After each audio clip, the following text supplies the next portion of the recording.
What I'd like for you to do right now, I want you to think about your dream, because I'm in a room full of dreamers.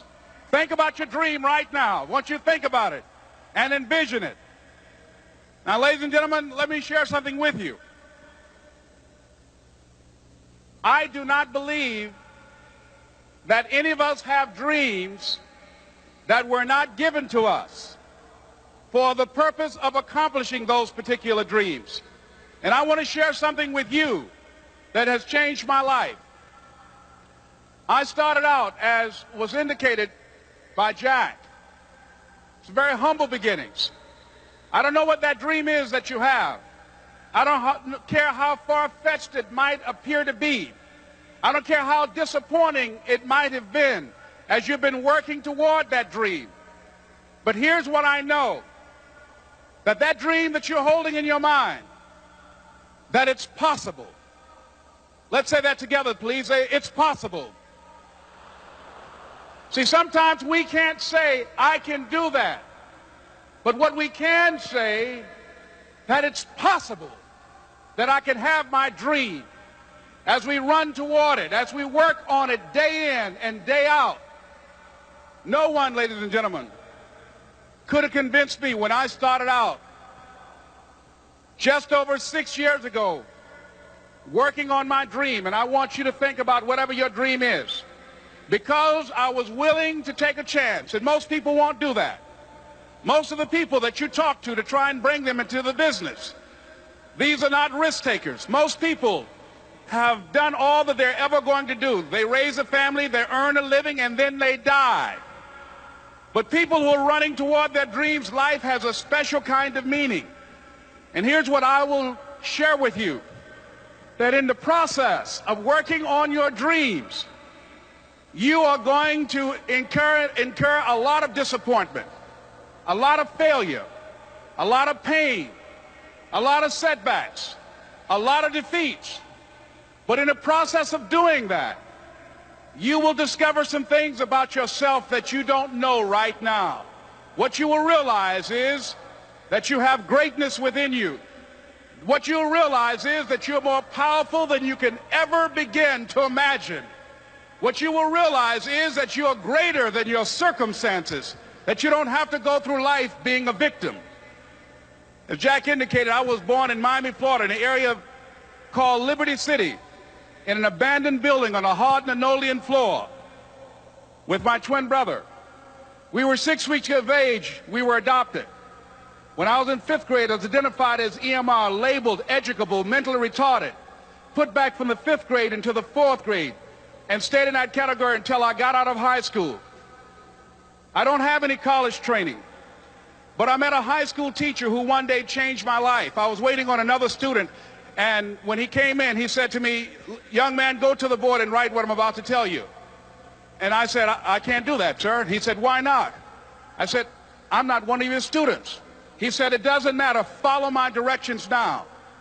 I said, I can't do that, sir. He said, why not? I said, because I'm educable, mentally retarded. And he came from behind his desk and he looked at me. He said, don't ever say that again. Someone's opinion of you does not have to become your reality.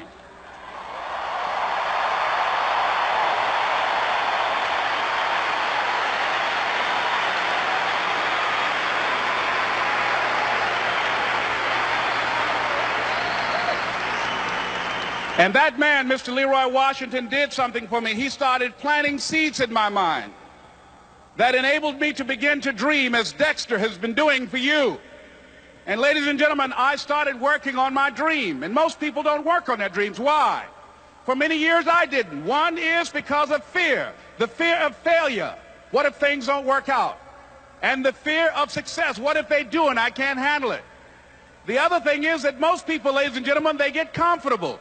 They stop growing, they stop working on themselves, they stop stretching, they stop pushing themselves, and they end up becoming very cynical about life, and they throw in the towel on themselves and on their families and on their dreams. And the other thing is that most people don't feel worthy. What I'm doing now, I could have been doing years ago. But because I did not have a college education, because I didn't believe in myself, because I allowed other people's opinion of me to control my destiny, I didn't act on my ideas. So I applaud you for your dreaming, for your running toward your dream. I applaud you for believing in yourself, because that's what life is about, stretching and challenging, looking for ways that you can begin to improve yourself. And ladies and gentlemen, as a result of stretching out, of acting on my dream, and I don't know what that dream is for you, I can tell you that it's possible. No one could have convinced me that after just over 6 years, I would have my own book entitled Live Your Dreams. Just over 6 years, I would have 5 specials on public television. Just over 6 years, I've done motivational speaking for AT&T, Procter & Gamble, McDonald's Corporation, Xerox, IBM. Just over 6 years. I will now have my own talk show that will premiere on Monday, Labor Day. I'm saying to you, your dream is possible. Your dream is possible. But not only is it important that you believe and begin to know that it's possible for you to live your dream as you run toward it, but I've done something that I want to share with you called Choosing Your Future. In fact, I've developed a set of tapes talking about how to begin to create your own reality by choosing your future. And not only is it important for you to know it's possible for you to choose your future, but it's necessary that you work on yourself, that you develop yourself. It's necessary that you get the energy drainers out of your life, people who don't want anything. It's necessary to know that everybody won't see it, that everybody won't join you, that everybody won't have the vision. It's necessary to know that a lot of people like to complain, but they don't want to do anything about their situation, that you are an uncommon breed. You know, you have to know within yourself that I can do this. Even if no one else sees it for me, I must see it for myself. That's necessary. It's also, ladies and gentlemen, necessary that you be creative when you're working on your ideas, that you understand the importance of changing up, of readjusting your strategies. Many times we can have a great idea, but if you're not advancing it in the right way and things don't happen, you become discouraged and think the idea doesn't work. No, that's not true. It's necessary that we become creative. I remember when I was in New York walking down the street, and a guy approached me and said, "Hey, mister, can I shine your shoes?" And I said, "No, I'm in a hurry. I don't have time." I kept walking. Someone else said, "Hey, man, your shoes look clutty. May I shine your shoes?" I said, "No, I don't have time. I'm sorry, I'm busy." And I was walking fast, and many people solicited me for my business. And then finally, a young man stepped in front of me, and he said, "Excuse me." And he started counting, 97, 98, 99, 100. He said, "Sir?" I said, "Yes." He said, "Come here, please." I said, "What is it?" He said, "Today is my birthday. And every year, just to thank God for another year of life, the 100th person who passes my shoe shine stand, I offer them a free shoe shine. Would you give me the honors?" I said, "Why, sure." I got up on the shoe shine stand, George, and I sat there, and he shined my shoes diligently. And when I got down, I looked at them, they were sparkling. And I was walking away, and I said, "Thank you." And I stopped. I said, "Excuse me, but how much do you usually charge?" He said, "Only $2. I said, "I tell you what, today's your birthday. Here's $5. Keep the change." He said, "Thank you." As I was walking away, looking in the opposite direction at other people coming, he started counting again. 97, 98, 99, 100.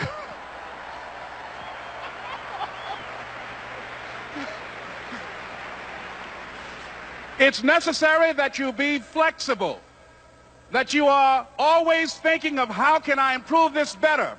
This is a customer-driven economy. It's necessary for you to always explore various ways in which you can improve the quality of service that you're providing for the people in your organization. I remember something, a major company had talked about the extra value service they were providing for their customers. And the lady who had the news conference summarized it this way. She said, "It's not our intention to satisfy our customers or to please our customers. Our intention is to amaze them." It's necessary, if you're going to compete today, that you look for ways to amaze your customers by being one of those individuals that keep your commitments, that keep your word, that's relentless, it's necessary as you work with the people that you bring into your organization, that they see that you are a good example of a person to work with because you model integrity and determination and ambition and truth and honesty and the way in which you conduct business. The next step is, that is you. That is you. That no one can do it for you but you. And even though you face disappointments, even though you will experience some setbacks, it goes with the territory. You must understand that. I remember I was playing a game with my 9-year-old son, John Leslie, and I beat him 10 straight games in a game called Connect 4. And finally, I said, John Leslie, I'm bored. I don't want to play you anymore. And I got up. I said, I'm ready to go to sleep now. And repeat out to me, please. Let's say this together. It's not over until I win. John Leslie said, no, you can't go now, Dad. I said, why? He said, it's not over until I win. That was his attitude. We sat down and we played several other games. And finally, after the 11th game, John Leslie won, and he got up and he yawned. And he said, I'm ready to go to sleep now. And I'm saying to you, what if all of us took that attitude after we face a rejection and a no, or we have a meeting and no one shows up, or somebody say, you can count on me, and they don't come through? What if we have that kind of attitude? The car's repossessed. Nobody believes in you. You've lost again and again and again. The lights are cut off, but you're still looking at your dream, reviewing it every day, and say to yourself, it's not over until I win.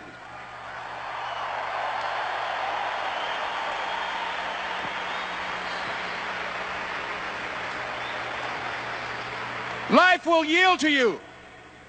Now here's the next step. Repeat after me, please. It's possible. I can live my dream. It's necessary. I work on myself. Surround myself with winners. Become creative. It's me. I've got to make it happen. It's not over until I win.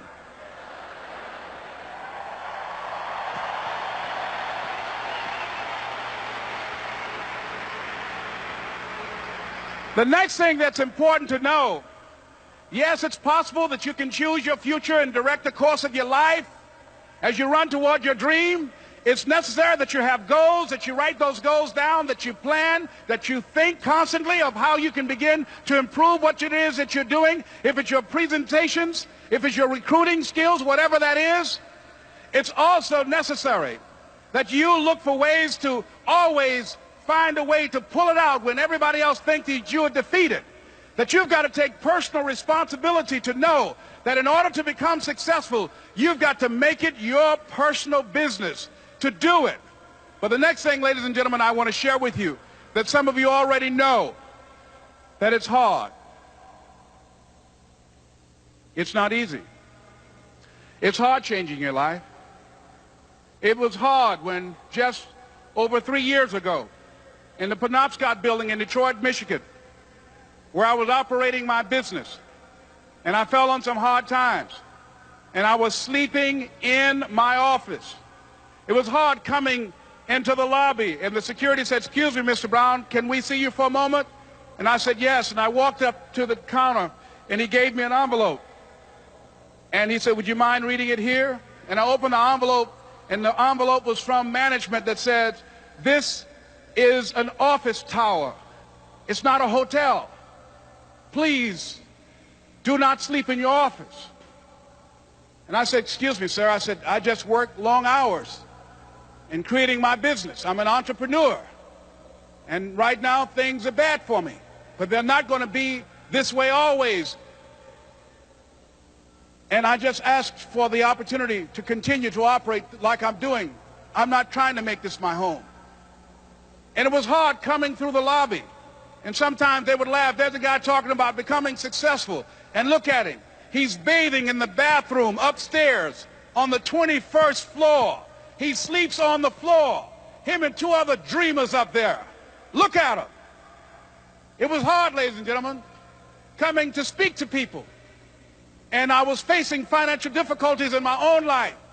I was behind on my bills and my dreams, and I'm saying to them, you can live your dream. It was hard, ladies and gentlemen. It was very difficult to pick myself up each day believing that I could do it. There were times that I doubted myself. I said, God, why is this happening to me? I'm just trying to take care of my children and my mother. I'm not trying to steal or rob from anybody. Why did this have to happen to me? It was very hard. And here's what I want to say to you. For those of you that have experienced some hardships, don't give up on your dream. No one could have convinced me by holding on, by continuing to push forward, by continuing to run toward my dream, that one day I would have my own talk show. It's a long shot, ladies and gentlemen, from Liberty City, an abandoned building on a floor, never knowing my mother or father. It's a long shot. Being here with you today in this dome in Atlanta, it's a long shot. No college training, labeled educable, mentally retarded, but I kept running toward my dream.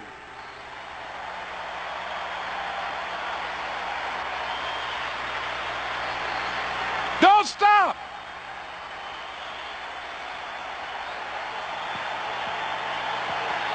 Don't stop.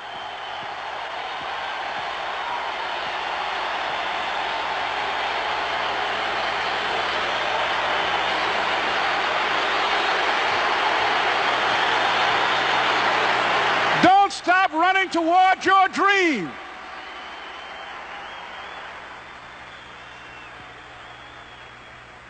It's very important as you hold on to that dream.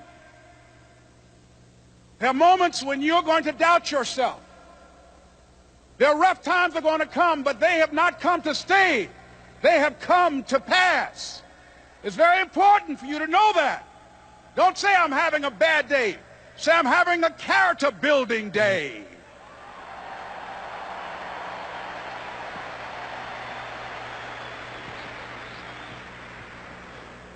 It's very important for you to believe that you are the one to make this happen. I remember this high school teacher, Mr. Leroy Washington, at the end of school one June, it was just a few days before we were supposed to leave, and I just got my report card, and it indicated that I'd failed history, and I'd failed English, and I would have to go to summer school. And I was feeling within myself that I was a failure, that I'm slower than most people in getting paperwork, and I was feeling down on myself and very negative. And Mr. Washington was giving a speech to the graduating seniors, and I was in 11th grade. And even though I wasn't supposed to be in there, I went in there because the speech he was giving, that speech was for me. And as he talked, my heart began to beat fast. Tears began to run by my eyes, and I was in the back just listening to him because he said, and he was a very dramatic man. I still talk to him to this day. He said, as graduating seniors of Booker T. Washington High School, I want you to know that you're blessed and highly favored, and that as you go toward the future, begin to know that you have greatness within you. And if just one of you here begin to envision yourselves as being blessed and highly favored to reach your goals, if just one of you capture the essence of what that means, that you have greatness within you and a responsibility to manifest that greatness, that you can make your parents proud, you can make your school proud, you can touch millions of people's lives, and the world will never be the same again because you came this way. And the students gave him a rousing standing ovation. And as he left the auditorium, I ran down the steps and I caught him in the parking lot. I said, Mr. Washington?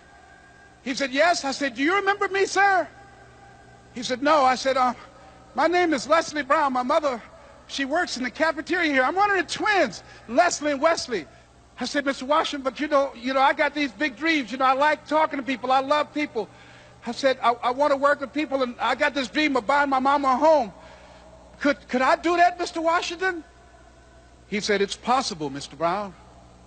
And as he walked away, I called him again. I said, Mr. Washington, He said, what do you want now? I said,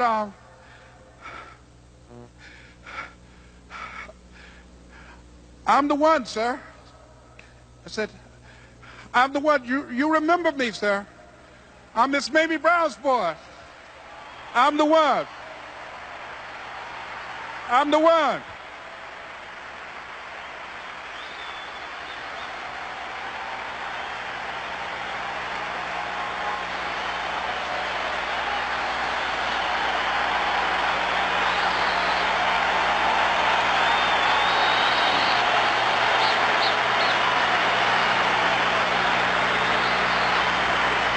And you must feel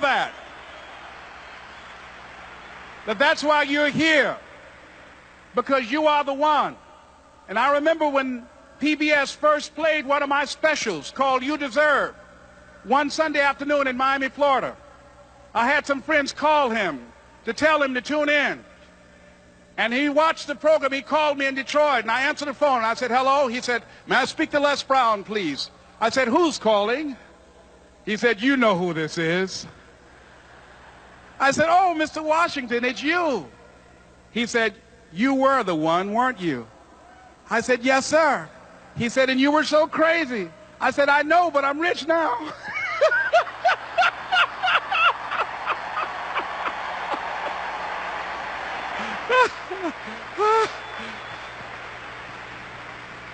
Ladies and gentlemen, it's not going to be easy. It was hard laying on the floor of the Penobscot building, looking out of the window, daydreaming, saying, Les, can you do this? Can you make this happen? I used to listen to tapes day in and day out about See You at the Top, my great friend Zig and Dennis Waitley and different other motivational speakers and Dr. Norman Vincent Peale. And Dexter saying, don't let nobody steal your dream. I used to ask myself, can I do this? And something said within me, you're the one. You're the one. And let me tell you something, ladies and gentlemen. While you're here, and before you go back home to your respective cities and communities, write down at least 5 reasons on why you deserve your dream, on why you won't give up, what's going to make you unstoppable, why you must be unreasonable, because logical, practical thinking says you can't do it today. But if you want to produce unreasonable results in your life, like living your dream and taking charge of your destiny, you've got to be an unreasonable person. You've got to be an uncommon person. So write down the reasons of why you're here. My first major goal was to buy my mother a home. And let me tell you something, ladies and gentlemen. What will reasons do, Les? Nietzsche said, if you know the why for doing, you can endure almost anyhow. What do you mean by that? If you know why you're doing something, when the hard times come, and they're going to come, when the disappointments and the rejections come, and they're going to come by the truckloads, your reasons will be your rod and staff to comfort you, to pick you up. Once again, I got a saying on one of my tapes, if life knocks you down, try and land on your back, because if you can look up, you can get up. Let your reasons get you back up.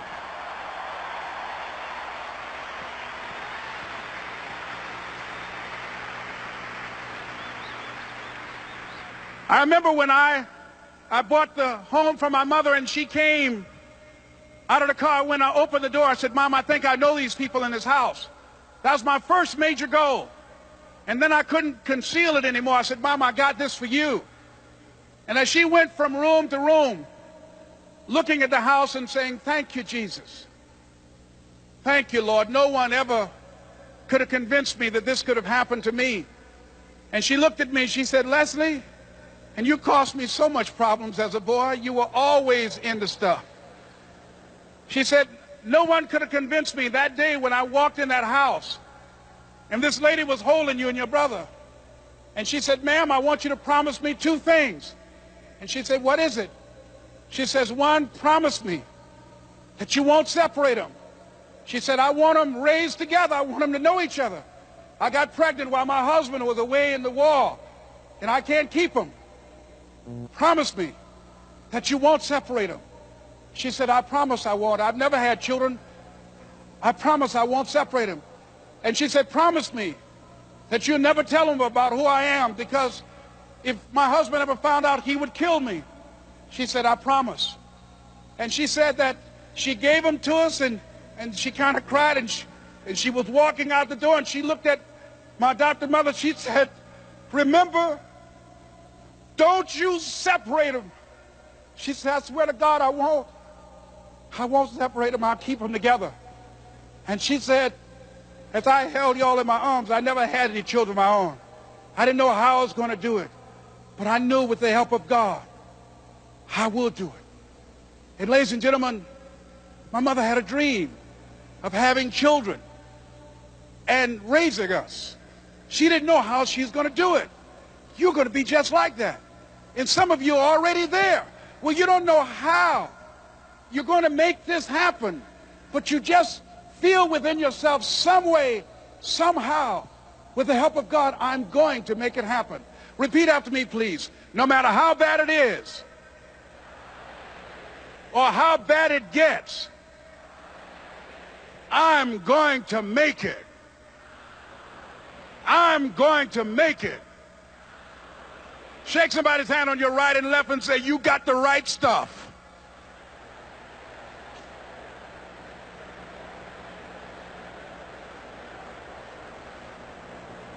So yes, it's possible for you to live your dream. It's necessary that you associate with winners, that you work your system, that you are relentless, that you never give up. It's you. You've got to take personal responsibility. You've got to make it your personal business to make it happen. And you've got to resolve within yourself that I can do this, that it's hard, but you've got to say, I'm the one. I'm the one to make this happen. I'm the one to become successful in this business. As you work to help other people to become successful, that feeds your success. But you know it's going to be hard, but find out what will make it worth it for you. So, ladies and gentlemen, if you want to make your dream become reality, the people that are running at their dreams know that it's possible that you can live your dream. That it's necessary, that you're relentless, that you have a plan of action, that you are creative. The people that are living their dream are finding winners to attach themselves to. The people that are living their dreams are the people that know that if it's going to happen, it's up to them. And they're resolving within themselves, it's not over until I win. The people that are running after their dream know they're going to have hard times. They keep on running because they're saying within themselves, I'm the one. I'm the one. No matter how bad it is or how bad it gets, I'm going to make it. The people that are running after their dreams are the people that are hungry. Shake somebody's hand on your right and left and say, you got to be hungry.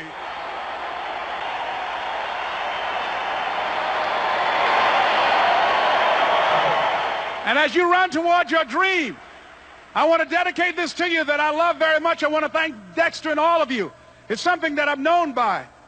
It's on our tapes called Choosing Your Future, and it says simply this, that if you want a thing bad enough to go out and fight for it, to work day and night for it, to give up your time, your peace, and your sleep for it, if all that you dream and scheme is about it, and life seems useless and worthless without it, and if you gladly sweat for it and fret for it and plan for it and lose all your terror of the opposition for it, and if you simply go after that thing that you want with all of your capacity, strength and sagacity, faith, hope and confidence, and stern pertinacity, if neither cold poverty, famish or gulf, sickness or pain or body and brain can keep you away from the thing that you want, if dogged and grim you besiege and beset it, with the help of God you'll get it. This is Mrs. Mamie Brown's baby boy, Leslie Calvin Brown, saying it's been a plumb pleasing pleasure as well as a privilege.